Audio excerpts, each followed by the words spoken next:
আসলে প্রফেসর ইউনূসকে এখনো বাংলাদেশের সব রাজনীতিবিদরা চিনতে পারে। রমজানের আগে মানে ফেব্রুয়ারি মাসে একটা একটা কথা দিয়েছেন, একটা সান্ত্বনামূলক কথা দিয়েছেন। সো এটাকে বিএনপিকে আমি বলবো অনেকটা সান্ত্বনা পুরস্কার দেওয়া হয়েছে বাচ্চাদের মতো, যে তুমি পরীক্ষার রেজাল্ট ভালো করো তাহলে তোমাকে এই চকলেট কিনে দিব, অনেকটা সেরকম হয়েছে। এবং আপনাকে দুটো জিনিস আমি বলি, সেটা হচ্ছে এই যে বাংলাদেশে কোভিড সংখ্যা কিন্তু আবার বাড়ছে, কোভিডের সংখ্যা বাড়ছে, ভারতও প্রচুর পরিমাণে বাড়ছে। তো কোভিডটা যদি যেভাবে বাড়ছে সেটা প্রসঙ্গ কিন্তু একসময় সামনে আসতে পারে যে কোভিডের কারণে জনগণের স্বার্থে নির্বাচন তখন দেওয়া সম্ভব হবে কিনা, এটাকেও মাথায় রাখতে হবে। এটা কিন্তু প্রফেসর ইউনূস সরকারের একটা বড় হাতিয়ার হয়ে দাঁড়াবে নির্বাচনকে আবার পিছানোর জন্য। দ্বিতীয়ত তারা বলেছেন, খুব কৌশলের সাথে বলেছেন, অত্যন্ত চতুরতার সাথে কিন্তু ইউনূস সরকার বলেছে যে বিচার কাজের সবকিছু গুছিয়ে আসলে অগ্রসর উপর ভিত্তি করে নির্বাচন হবে। কন্ডিশন কিন্তু একটা দিয়ে দিয়েছে। তার মানে আওয়ামী লীগ যেই পরিমাণ পাপ করেছে এবং যেই পরিমাণ পাপী এবং আওয়ামী সন্ত্রাসী সমস্ত গত শুধুমাত্র জুলাই আগস্টের হত্যাকাণ্ডই না, এটা হচ্ছে সর্বশেষ পাপ। এবং সর্বশেষ না, তারপরেও পাপ করছে, বাট ধরলাম বড় বৃহত্তর পাপ কথা হচ্ছে জুলাই আগস্ট 24-এর পাপ। তার আগে 16 বছরের বিচার করতে আপনি কি মনে করেন এখন যদি শুরু করা হয়, শুরু করলে বিচার কাজ 5 বছর 7 বছরও আওয়ামী লীগের বিচার কাজ শেষ হবে না। দ্রুত গতিতে যদি তারা ট্রাইব্যুনাল গঠন করে তারা যদি বিচার কাজ শুরু করে, তারপরও কিন্তু আওয়ামী লীগের বিচার 5-10 বছরে শেষ হবে না। সুতরাং তারা যদি সেই কন্ডিশনটা এখন দিয়ে বসে যে আমরা তো বিচার কাজ শেষ করতে পারি নাই বা অগ্রসর তেমন একটা হয় নাই, সেটা বলেও কিন্তু নির্বাচন আবার পিছানোর একটা সুযোগ থাকে। এখন খেয়াল করেন, আমার কথায় মনে হতে পারে যে আমি প্রফেসর ইউনূসের গোমট ফাঁস করে দিচ্ছি আর বিএনপিকে শক্তি যোগাচ্ছে। আসলে বিষয়টা তা না। যখন সত্যগুলোকে, দুই পক্ষের সত্যগুলোকে সামনে তুলে আনা যায়, তোলা হয়, তখন কিন্তু দেশের জন্য ভালো। আমি যদি এক পক্ষের কথা উন্মুক্ত করি আর আরেক পক্ষের কথা লুকিয়ে রাখি, তখন কিন্তু সেটা দেশের জন্য ভালো না। তখন ষড়যন্ত্র আরো বেশি পাকাবে। আরো অন্যান্য দর্জন এটা নিয়ে আরো জটিল, তারা তো ওই যে সস্তা জনপ্রিয়তার জন্য ভিডিও বানাবে, জনগণকে আরো বিভ্রান্ত করবে এবং আরো 50টা ষড়যন্ত্র তৈরি হবে। তাই আমি দুই পক্ষের কথাই বলি। তো উনার চিন্তা ভাবনা এবং ওনার ব্যবহার কিন্তু একজন সফল নেতৃত্বে যোগ্যতা সম্পন্ন। যেমন অন্য কোনো মানুষ, যেমন আমি কিছু উপদেষ্টার সাথে কথা বলেছি,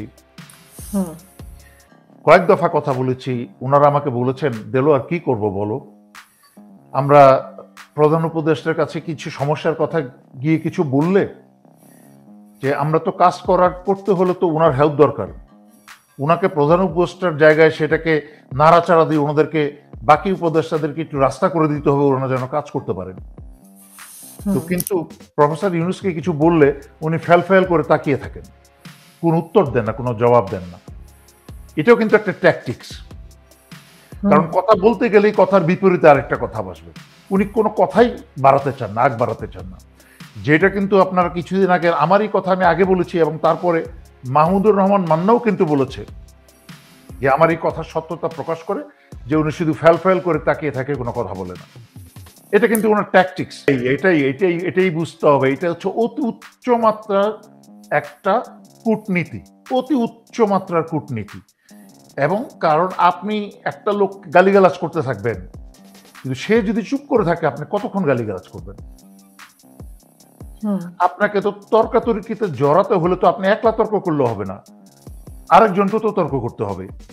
উনি তো তর্ক করেন না, উনি কোনো কথাই জড়ান না। এখন আপনি একটা ইয়াং লোক হলে তার সাথে আপনি একটু বেশি বার বাড়তে পারতেন। একটা 85 বছর বয়সের একটা মানুষ, যার আন্তর্জাতিক একটা মূল্যায়ন আছে, তার সামনে আপনি কতটুকু গায়ে ধাক্কাধাক্কি করবেন? বর্তমানে প্রফেসর ইউনূসের যেমন কোনো সুযোগ নেই যে ঘাড়তেরা হয়ে কি বলে একরোখা হয়ে একটা তারিখ বলেছি, একটা দিন বলেছি, সেখানেই থাকবো, নড়বো না, সেই সুযোগ কিন্তু ওনার নেই। দ্বিতীয়, এবং বিএনপিরও কিন্তু সেই সুযোগ নেই যে আমরা এত তারিখে নির্বাচন চেয়েছি, ডিসেম্বরের মধ্যে ডিসেম্বরে দিতে হবে। উভয় পক্ষের বর্তমান বাংলাদেশের অবস্থাটাই হচ্ছে শান্তিপূর্ণভাবে সমঝোতার মাধ্যমে একসাথে এগিয়ে চলা, সেটাই মঙ্গলজনক হবে।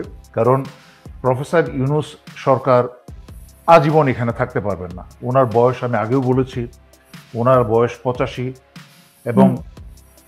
এবং আপনি এই কথাটা বাংলাদেশিদেরকে বুঝতে হবে। এখন তো সবাই কথা বলে, যার ফলে কেউ চিন্তা করে না পৃথিবী চলছে একদিকে আর বাংলাদেশ চলছে আরেকদিকে, যে আমাদের সামনে যে আরো বড় বড় বিপদ আসতে যাচ্ছে সেগুলোও কিন্তু চিন্তা করার সময় তাদের নাই। তারা এখন ক্ষমতা নিয়ে, দল নিয়ে, এগুলো নিয়ে মারামারি কাটাকাটিতে ব্যস্ত। তাই প্রফেসর ইউনূস সরকার 85 বছর বয়স ওনার, এখন ওনার উপর এককভাবে ভিত্তি করে বা নির্ভর করে কিন্তু একটা বাংলাদেশ এগিয়ে যেতে পারে না। আমার এই বয়সে, আমি বারবার বলেছি যে আমার এই বয়সে আমার আগামীকালকের কোনো নিশ্চয়তা নাই যে বাঁচবো কিনা, অথবা সুস্থ হয়ে যেভাবে বসে কথা বলছি সেভাবে বলতে পারবো কিনা। প্রফেসর ইউনূস 85 বছর বয়সে উনার আগামীকালকে নিশ্চয়তা কোথায়? এই যে আর 6 মাস পরে, 1 বছর পরে উনার যদি ডিমেনশিয়া শুরু হয়ে যায় কিনা, তার নিশ্চয়তা তো কেউ দিতে পারবে না। কারণ আফটার অল বাঙালি, বাংলাদেশি, এখনো পর্যন্ত যিনি টিকে আছেন সারা পৃথিবীতে দৌড়াদৌড়ি করে, মাশাল্লাহ, উনি, আল্লাহ ওনাকে আরো সুস্থ সুন্দর হায়াত দেখ, সেই দোয়াই করি।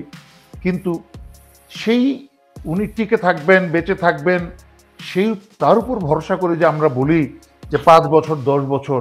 প্রফেসর ইউনূস, উনি, উনার বাকি পুরা উপদেষ্টা সরকারটা কিন্তু অত্যন্ত দুর্বল, শুধু দুর্বল না, অত্যন্ত দুর্বল। তাদেরকে দুর্বল রাখা হয়েছে শুরু থেকেই পরিকল্পিতভাবে, এবং প্রফেসর ইউনূসও এই সরকারকে পরিবর্তন করতে পারছে না। তো যেটা আমি বহুবার ব্যাখ্যা করেছি, এটা নিয়ে সময় নষ্ট করতে চাই না কথা বলে, কিন্তু এটাই বাস্তব। সুতরাং এই ধাক্কা স্টার্ট গাড়ি নিয়ে কিন্তু গাড়ি চলবে, গাড়ি বন্ধ হবে, আবার ধাক্কা দিয়ে স্টার্ট করতে হবে। সুতরাং এই ধাক্কা স্টার্ট ইউনূস সরকারের গাড়ি কিন্তু গন্তব্যে পৌঁছাতে অনেক সময় লাগবে যদি এই গাড়ির উপর ভিত্তি করে চলতে হয়। তাহলে জিনিস কি দাঁড়ালো, যে এক সময় ওনাকে একটা শান্তিপূর্ণ নির্বাচন দিতেই হবে। যে যখনই হোক বাংলাদেশে একটা সুন্দর সময়ে নির্বাচন দিতে হবে। গরমকালে এপ্রিল মাসে একটা ঠাটা গরম পড়ে, তার মাঝখানে আবার ঝড় বাতাস বৃষ্টি শুরু হয়ে যায়। সেই সময় শুধু ঢাকা শহর ভিত্তিক বা শহর ভিত্তিক নির্বাচনের কথা চিন্তা করলেই হবে না, সেখানে সারা বাংলাদেশের রাস্তাঘাট, কাঁচা মাটির রাস্তাঘাটের সব কিছুর কথাই চিন্তা করতে হবে, যেন ভোটাররা সানন্দে গিয়ে ভোট দিতে পারে, সেটাও চিন্তা করতে হবে। এবং আমি এও বলেছি, হাসিনা যখন ক্ষমতা এসেছিল, যখন থেকে বাংলাদেশের নির্বাচন ভোটাধিকার কেড়ে নিয়েছিল, তখন যেই বালকের বয়স ছিল 17-18, তার বয়স কিন্তু এখন 35 বছর হয়ে গেছে। সো 16-17 বছর ভোট দিতে পারেনি। তার ভিতরে ভোটের আনন্দ পাওয়ার যে একটা আকাঙ্ক্ষা, এইবার, এবং সেটা নিয়ে যে একটা উল্লাসের আকাঙ্ক্ষা, সেই সুযোগ তাদেরকে দিতে হবে। তাই সেই কথা মতোই কিন্তু দেখেন, প্রফেসর ইউনূস কিন্তু বিএনপি যা চাইছিল, উনি তার মাঝামাঝি এসে, খালি বড় মাঠের খেলোয়াড় বললেই হবে না। ইয়েস, পৃথিবীর বড় বড় চ্যাম্পিয়নরাও অনেক জায়গায় জয়ী হয়, আবার অনেক জায়গায় পরাজিত হয়। সুতরাং এক কথায় বাংলাদেশিদের চরিত্রটাই তো এইটা, এই জাতির চরিত্রই এইটা, সবকিছুই মহান, স্বাধীনতা যুদ্ধ মহান, এই কি বলে সবকিছু মহান, সবকিছুর আগে মহান লাগিয়ে দিবে। এই জন্য এদের কাছে কোনো কিছুর মূল্য নাই, কিন্তু মুহূর্তের মাঝখানে গড্ডালিকা প্রবাহে ভাসিয়ে দেয় নিজের গা। তো এরা এই যে কি বলে বড় মাঠের খেলোয়াড়, উমুক সুমুক, এইসব ভুয়া কথাবার্তায় আমি যাই না। উনি ক্ষুদ্র ঋণে বা কি বলে এটাকে মাইক্রো ক্রেডিটে সফল হয়েছেন পশ্চিমাদের কাছে, সেটা সফলভাবে উপস্থাপন করতে পেরেছেন। পশ্চিমারা দেখেছে মাইক্রো ক্রেডিটের এই ভূমিকা তারা নিয়ে তারাও সফল হতে পারে। এই ক্যাপিটালিস্ট যে ইকোনমি, এটাতে তারাও এটাকে ব্যবহার করে বহুত মুনাফা করতে পারে। যেখানে আমি বলেছি যে একটা সৌহার্দ্যপূর্ণ সুন্দর সম্পর্কের একটা মিটিং হতে হবে, এখানে উভয় পক্ষের বিএনপি অথবা তত্ত্বাবধায়ক সরকারের কারোর পক্ষেই কি বলে এটাকে কোনো অসন্তুষ্ট হয়ে বেরিয়ে যাওয়ার বা একটা মনোমালিন্য নিয়ে বের হয়ে যাওয়ার কোনো সুযোগ নেই দেশের স্বার্থে। এবং এও বলেছি যে দেশের বৃহত্তর স্বার্থে বাংলাদেশের সকল দলকে, উপদেষ্টা সরকারকেও একটা সমঝোতার মাধ্যমে সুন্দরভাবে এগিয়ে যেতে হবে, যেন নিজেদের মাঝখানে গন্ডগোল হলে কিন্তু তার 100% সুবিধা নিবে ভারত। এবং ভারত তাই কিন্তু চাইছে এবং সর্বাত্মক চেষ্টা তাই করে যাচ্ছে যে বিভিন্ন দলের মাঝখানে এক দলের সাথে আরেক দলের গন্ডগোল লাগিয়ে রাখা এবং প্রফেসর ইউনূস যেন কাজ না করতে পারেন সেই জন্য দেশের ভিতরে একটা সংঘাতপূর্ণ পরিবেশ সৃষ্টি করে রাখা ভারতের হচ্ছে উদ্দেশ্য, এবং সেই গভীরভাবে তারা সেই কাজই করে যাচ্ছে। কিন্তু সেই জন্য এরা হচ্ছে ভারত যা বলবে সেই কথা উঠে আর বসে। এই জন্যই কিন্তু ডক্টর খলিলের পাশে বসে একই সাথে মাথা নাড়াচ্ছে, আমরা একমত, আমরা খুশি। কিন্তু এই ভারতের গোলামদের মাথায় এই বুদ্ধি নাই বুঝার যে ডক্টর খলিলরা কত বড় চ্যাম্পিয়ন। তো এবং সে বলছে হ্যাঁ এগিয়ে যাক, আমরা একমত, কি বলে এটাকে বিচার কাজ, আমরা একমত বিচার কাজ এগিয়ে যাক। কিন্তু